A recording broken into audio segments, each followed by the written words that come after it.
యోహాను 5వ అధ్యాయము 4వ వచనానికి చూసినట్లయితే, దేవుని మూలంగా పుట్టిన వారందరూ లోకమును జయించుదురు. లోకమును జయించిన విజయం మన విశ్వాసమే.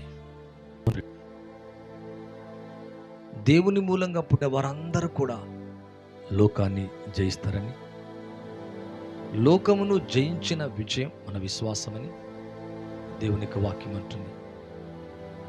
దేవుని మూలంగా పుట్టకుంటే లోకములో దానిని మనం జయించలేము. అంటే ఎవరైతే క్రీస్తులో జన్మిస్తారో నీటి మూలంగా, ఆత్మ మూలంగా, పరిశుద్ధాత్మ ద్వారా, వాక్యము ద్వారా వారి జీవితాలు కడగబడి నూతన అనుభవాన్ని పొందుతాయో వారందరికీ దేవుడు ఒక చక్కని వాగ్దానం చేస్తున్నాడు. లోకమును జయించదనంట. లోకములో ఉన్నదంతా శరీరాశ, నేత్రాశ, జీవపు డమ్మం, ఇవి తండ్రి వల్ల పుట్టినవి కావని దేవుని యొక్క వాక్యంలో మనం చూస్తున్నాం. ఇదే యోహాను రాసిన పత్రికలో మనం చూడొచ్చు. అయితే లోకాన్ని జయించాలంటే మన విశ్వాసమే. అంటే నీ విశ్వాసం నీ జీవితాన్ని జయ జీవితంగా మార్చివేస్తుంది. ఏ దేంట్లో అయితే జయాన్ని పొందలేకపోతున్నావు, అపజయం, అనారోగ్య సమస్యలు, వ్యాధులు, బలహీనతలు, నువ్వు చూస్తున్న ప్రతి సమస్య నీకు దుఃఖాన్ని, నిట్టూర్పును కలగచేస్తూ ఉండవచ్చు. క్రీస్తుని కలిగి ఉన్నప్పుడు, క్రీస్తుని ధరించుకున్నప్పుడు, పరిశుద్ధాత్మ చేత నింపబడ్డప్పుడు మనందరి జీవితాల్లో విజయం తథ్యం. ప్రియులారా, ఈ సమస్యలన్నీ జయిస్తావు, విజయాన్ని చూస్తావు. విజయములో ప్రభు నిన్ను నన్ను నడుపునుగాక. ఏది అపజయంగా తలపోస్తున్నావో అది నీ నుంచి దూరం అయిపోనుగాక. ఇది 4:5 మొదటి యోహాను 5:5. యేసు దేవుని కుమారుడని నమ్మువాడు తప్ప లోకమును జయించువాడు మరియవడు. యేసు ప్రభు దేవుని కుమారుడని, దేవుని చేత పంపబడ్డాడని, క్రీస్తు మెస్సియా అని, రక్షకుడని, దేవుని కుమారుడని, దేవుడని నమ్మువాడు తప్ప లోకమును జయించువాడు మరియవడు. లోకాన్ని జయించాలంటే క్రీస్తుని దేవుని కుమారుగా అంగీకరించాలి, రక్షకునిగా అంగీకరించాలి, ఆయన రక్తములో విమోచన కోరుకోవాలా, పరిశుద్ధాత్మతో నింపబడాలా, ప్రభునందు విశ్వాసం ఉంచాలా. విశ్వాసం ఉంచినప్పుడు తప్పక లోకములో ఉన్న ప్రతి సమస్య, ప్రతి గొల్యాతు, ప్రతి అంధకార సంబంధమైనది, చీకటి, నీ బలహీనతలు, నీ కల్వరాలు గొప్ప విజయంగా మారిపోతాయి. ఈ లైవ్ చూస్తున్న మీ జీవితంలో దేవుడు నీకు విజయాన్ని కలగచేయబోతున్నాడు. నీ పరిస్థితులపై విజయాన్ని చూడబోతున్నావు. నీ కష్టాలన్నీ తీరి విజయాన్ని నిశ్చయంగా నీ కనులతో చూడబోతున్నావు. ఏ దేని కొరకైతే కలవరపడుతున్నావో నీ కలవరాలన్నీ కూడా దూరము కాబోతున్నాయి.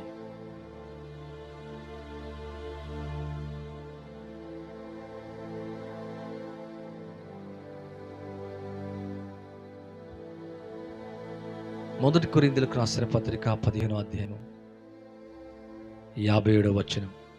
అయినను మన ప్రభువైన యేసుక్రీస్తు మనకు జయం అనుగ్రహించిన దేవునికి స్తోత్రం కలుగునుగాక. క్రీస్తు యేసు ద్వారా లోకములో ఎన్ని సమస్యలైనా ఉండొచ్చు, అయినను మన ప్రభువైన యేసుక్రీస్తు మూలంగా మనకు జయమంట. ఆయన నామములోనికి జయం ఉంది. పాపం మీద, వ్యాధి మీద, భయం మీద, నీ కిడ్నీ సమస్య మీద, నీ హార్ట్ ప్రాబ్లం మీద, నీ ఆర్థిక పరిస్థితుల మీద, లోకం మీద, శత్రువు మీద, సాతాను మీద, వీటన్నిటిలో జయాన్ని చూస్తామంట. ఈయనను మన ప్రభువైన యేసుక్రీస్తు మూలంగా జయం అనుగ్రహించిన దేవునికి స్తోత్రము కలుగునుగాక. అనుదిన జీవితంలో అనేక సమస్యలు ఉండొచ్చు. వస్తూ ఉండొచ్చు, వెళ్తూ ఉండవచ్చు. వీటన్నింటిలో సమస్యలు నీకున్నాయంటే జయము కూడా నీకున్నట్టే లెక్క. అయినను మన ప్రభు అయిన యేసుక్రీస్తు మూలంగా జయం అనుగ్రహించుచున్న దేవునికి స్తోత్రము కలుగును గాక. జయాన్ని నీకు అనుగ్రహిస్తాడంట. బెదురుతున్నావా? కలవరపడుతున్నావా? ఉన్న పరిస్థితులను చూచి విచారపడుతున్నావా? నెమ్మది లేకుండా ఉంటున్నావా? ఇది 1 యోహాను 4:4 చూస్తే, చిన్నపిల్లలారా, దేవుని సంబంధులు, మీలో ఉన్నవాడు లోకములో ఉన్నవాని కంటే గొప్పవాడు గనక మీరు వారిని జయించున్నారు. అవును, నీలో ఉన్నవాడు లోకములో ఒకడున్నాడు. వాడి అపవాది, శత్రువు. లోకములో ఉన్నవాని కంటే మీలో ఉన్నవాడు గొప్పవాడు అని దేవుని యొక్క వాక్యం అంటుంది. కనుకనే నువ్వేమవుతావంటే, మీరు దేవుని సంబంధులు, మీలో ఉన్నవాడు లోకములో ఉన్నవాని కంటే గొప్పవాడు కనుక నీలో ఉన్న క్రీస్తుని బట్టి సమాధానం పొందుతావు, చూస్తావు. నీ చింత, నీ కలవరాలు, నీ భయాలు, సమస్యలన్నీ తొలగిపోతే దేవుని సంబంధమైన దాన్ని ఏది కూడా జయించలేదు. జయం నీ చేరువ కాబోతుంది. జయం నీ సొంతం కాబోతుంది. జయ జీవితంలో నువ్వు నడవబోతున్నావు. జయ సూచకంగా దేవుడు నీకు నాకు ఉండబోతున్నాడు. అవును పిల్లలారా, లోకంలో ఉన్నాడు ఒకడున్నాడు. అందుకే చిన్నవాడైన దావీదు లోకంలో ఉన్న వాడిని చూడలే, తనలో ఉన్న వాడిని చూసుకున్నాడు. గొర్రెల దొడ్డిలో ఉన్నవాడు అతి సామాన్యుడు, అందరి చేత వెలివేయబడ్డాడు, త్రోసివేయబడ్డాడు. ఎక్కడో గొర్రెలు కాసుకున్న వ్యక్తి కోసం సమయంలో ఎదురు చూసినట్లుగా అందరినీ దగ్గరికి పిలిస్తే వీరు కాదు వీరు కాదని చెప్పి ఇంకా ఎవరైనా ఉన్నారంటే దేవుడు దావీదును కోరుకున్నట్టుగా దావీదు అభిషేకించబడ్డట్లుగా చూస్తున్నాం. అయితే ఇశ్రాయేలు ప్రజల మీదకి ఫిలిష్తీయుడైన ఒకడు, గాతువాడైన గొల్యాతు, చాలా ఎత్తు రూపంలో ఉన్నాడు. రూపానికి ఎత్తు, శరీర బలానికి బలం, యుద్ధాయుధాలు. ముందు ఒకడు ఈట డాలు పట్టుకొని నడవడం, దగ్గర కూడా కత్తి డాలు, మరి ఆయుధాలు ధరించుకున్నవాడే, బలము గలవాడే. వాణ్ణి చూసి వారు కూడా భీతిల్లిపోతున్నారు. 40 దినాలలాగా ఇశ్రాయేలు ప్రజల్లో మీలో ఎవరన్నా ఒకడు ఉంటే వానితో నేను పోట్లాడతాను, నన్ను గెలిస్తే మేమందరూ మీకు దాసులు అవుతాం, మేం గెలిస్తే మీరు మాకు దాసులు అవ్వాలా. 40 డేస్ ఇదే శోధన. ప్రజలు భీతిల్లిపోతున్నారు, మిక్కిలి భయపడుతున్నారు. తండ్రి ఆజ్ఞను పొంది దావీదు ఇక్కడ కొన్ని జున్నుగడ్డలు, కొంత ఆహారం, రొట్టెలు 10 రొట్టెలు 10 జున్నుగడ్డలు పట్టుకొని అన్నదమ్ముల యొక్క క్షేమాన్ని చూడడానికి వచ్చాడు. యుద్ధం అక్కడ జరుగుతుంటే ఇదేంటని అడిగినప్పుడు అందరూ ఇటువైపు అటువైపు మధ్యలో లోయ, జయం జయం అంటున్నారు, కానీ ఒక్కడు కూడా సాహసించి యుద్ధము చేయడు. అవును పుట్టినవాడైన దావీదు అంటున్నాడు, మీరెవ్వరూ గొల్యాతు ఎక్కువగా నిమిత్తం లేదు, నేను పోట్లాడుదును. సౌలు అంటున్నాడు కదా, నీకు అంత యుద్ధాభ్యాసం లేదు, అంత జ్ఞానం లేదు, అంత అనుభవం లేదు, బాలుడవు, పసివాడవు. ఇప్పుడు చాలా ఎత్తు రూపం బలము కలిగి ఉన్నాడు, అతని మీద నువ్వేం గెలుస్తావు? ఆయుధాలే లేవు కదా. అప్పుడు దావీదు అంటున్నాడు, సున్నతి లేని ఫిలిష్తీయుడు ఎంతటి వాడు.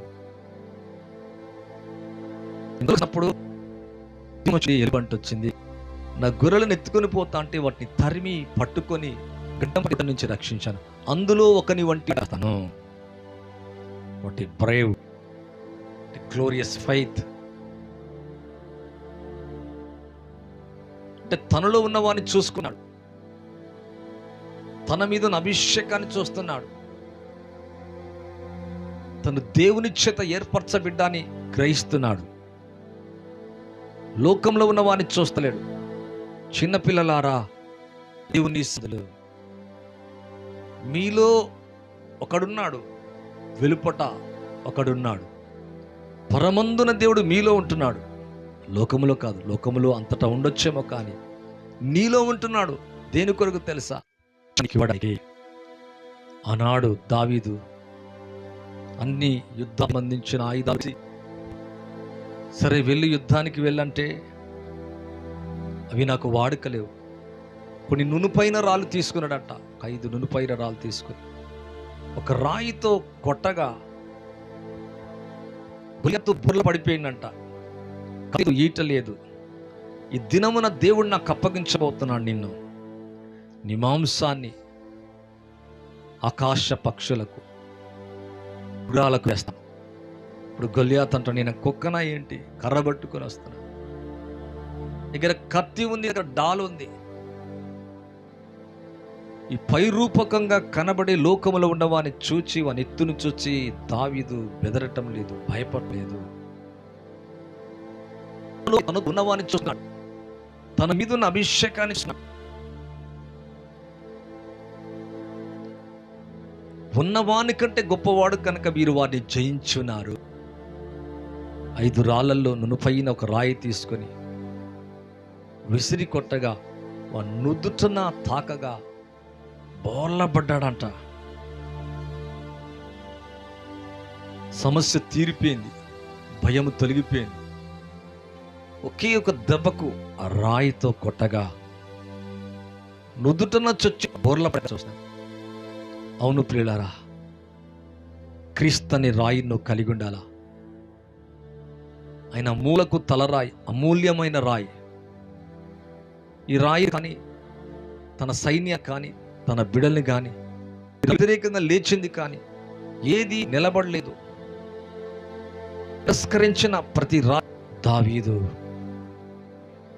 విజయము చేరువకు వెళ్ళాడు. అందరూ భీతిల్లిపోయారు, భయపడిపోయారు. ఎప్పుడైనా సాహసించలేదు. 40 దినముల శోధన క్షణమాత్రములు ముగిసిపోయింది. అనేక దినాలు, అనేక సంవత్సరాల నుంచి వచ్చే నీ కష్టం, నీ సమస్య పూర్తిగా నీ నుంచి నిర్మూలం కాబోతుంది. దావీదుకు తెలుసు, తనకు తెలుసు, సున్నతి లేని ఫిలిష్తీయుడు ఎంతటి వాడు. దేవుని జనం మేము, సున్నతి గలవారు, దేవుణ్ణి కలిగి ఉన్నాను, దేవుని చేత ఏర్పరచబడ్డాను, దేవుని రాయిని, దేవుణ్ణి, ఆ క్రీస్తుని కలిగి ఉన్నాను, ఆ ప్రభుని కలిగి ఉన్నాను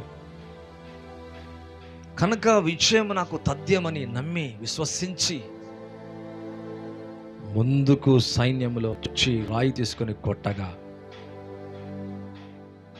బోర్లబడి వాని కత్తి తీసి తల తెగవేసి చేతులతో పట్టట్టుగా యెహోవా పేరానికి వస్తున్నాను.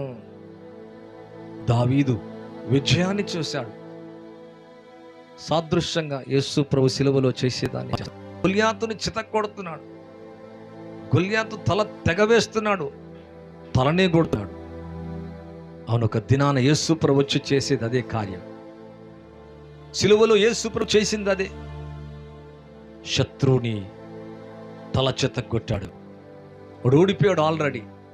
Defeated, Satan defeated. అయినా ప్రజలు భయపడుతున్నాడు. నీ సమస్య నీ నుంచి ఎప్పుడు ఓడిపోయింది.